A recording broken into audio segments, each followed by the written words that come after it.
সেদিন গোটা বিশ্বের মুসলমানদের কলজেটা একটু আগুন লেগে গিয়েছিল। তো সকাল সকাল দেখতে পাচ্ছেন যে কিছু লোক যে ইট মাথায় করে রাস্তা দিয়ে যাচ্ছিল। তো এরা কোথায় যাচ্ছিল সেটা আমরা জিজ্ঞেস করে নেব। যে আপনারা কোথায় যাচ্ছিলেন? আমরা বাবরি মসজিদ যাচ্ছি। কোথা থেকে আসছেন? সাটুই হালসানাপাড়া বাড়ি আমাদের। বাবরি মসজিদে আমরা যাচ্ছি। আমাদের বাবরি মসজিদ অনেকদিন আগে ভেঙে দেওয়া হয়েছিল। সেই বাবরি মসজিদ আমরা ফিরে পেয়েছি। আমরা মনের আনন্দে আমরা বাবরি মসজিদে ইটলি যাচ্ছি। আমাদের বিরাট আনন্দ, খুশির বিষয়, বিরাট খুশির বিষয়। সবাই মিলে হেঁটে হেঁটে যাচ্ছেন? হ্যাঁ, সবাই মিলে আমরা হেঁটে হেঁটে যাচ্ছি। কজন মিলে হেঁটে যাচ্ছেন? 11 জন। 11 জন। তা হেঁটে কেন যাচ্ছেন? আমরা বাবরি মসজিদে ইট দান করবো, একটা ওয়াদা করেছি, আমরা আল্লাহর কাছে ওয়াদা করেছি, সেই জন্য হেঁটে যাচ্ছেন? হ্যাঁ, সেই জন্য আমরা হেঁটে যাচ্ছি। আজকে কেন যাচ্ছেন? আজকে শুক্রবার নামাজটা পড়বো, ওখানে বাবরি মসজিদে ইট দান করবো। আমরা ভেঙে যাওয়া মসজিদ আবার ফিরে পেলাম, আমরা আমাদের মনে খুব বিষয় আনন্দ।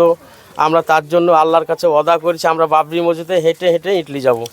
এর আগে গিয়েছিলেন বাবরি মসজিদে? এর আগে যাইনি, এটা প্রথমবার। আজকে প্রথম যাচ্ছেন? আজকে প্রথম যাচ্ছি। এর আগে দেখেননি কোথায় হচ্ছে? না, কোথায় হচ্ছে জানি না। কোথায় বাড়ি বললেন? হালসানাপাড়া? হ্যাঁ, সাটুই হালসানাপাড়া। সবারই বাড়ি একই জায়গায়? হ্যাঁ, সবারই বাড়ি একই জায়গায়, সবারই বাড়ি একই জায়গায়। ধন্যবাদ। তো কি বলবেন আজকে যে হেঁটে ইট নিয়ে যাচ্ছেন বাবরি মসজিদের উদ্দেশ্যে, কিরকম লাগছে? হেঁটে ইট নিয়ে যাচ্ছি আল্লাহকে খুশি করার জন্য, অন্য কিছু নয়। আর মসজিদে ইট দান করার জন্য, এই হচ্ছে ব্যাপার। যেদিন আমাদের সুপ্রিম কোর্ট রায় দিয়েছিল যে বাবরি মসজিদ থেকেই রাম মন্দির হবে, সেদিন গোটা বিশ্বের মুসলমানদের কলজেটা একটু আগুন লেগে গিয়েছিল। তা সেইটা আমাদের হুমায়ুন স্যার একটু মলম লাগালছে, সেই জন্য আমাদের খুশির বিষয়ে আমরা যাচ্ছি।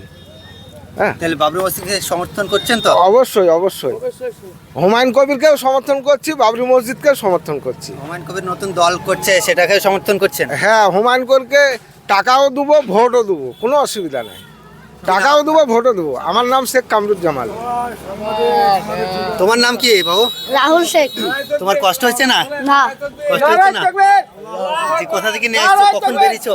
আমরা বেরিয়েছি 8:30টার সময়। 8:30টার সময়। নিয়ে যেতে পারবা তো তুমি? হ্যাঁ।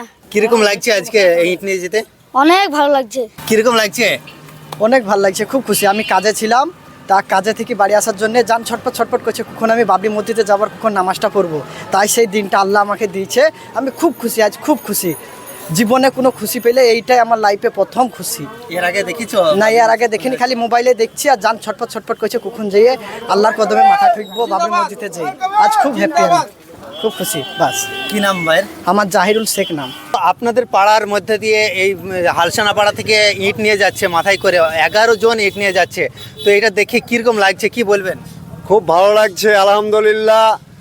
গোটা পশ্চিমবঙ্গে তথা ভারতবর্ষের মধ্যে বিভিন্ন প্রান্ত থেকে ইট, টাকা পয়সা, বালি, পাথর, রড, সিমেন্ট সব আসছে।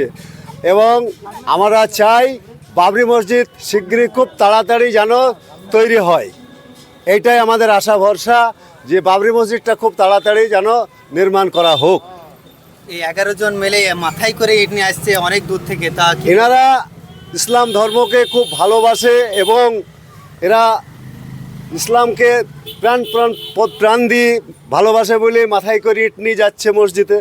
চাইছে যে আমাদের একটা মসজিদ, ঐতিহাসিক মসজিদকে ভাঙা হয়েছিল, সেটাকে পুনরায় নির্মাণ করা হচ্ছে। তার জন্য এরা মাথায় করে পায়ে হেঁটে ইট নিয়ে যাচ্ছে বাবরি মসজিদের জন্য। আপনার নাম? আমার নাম মুজাম্মেল হক, বাড়ি মধ্যমপুর, বড়খোলাপাড়া। নারায়ে তাকবীর।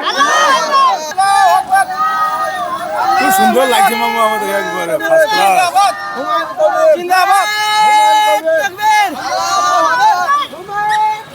জিন্দাবাদ। জিন্দাবাদ। জিন্দাবাদ।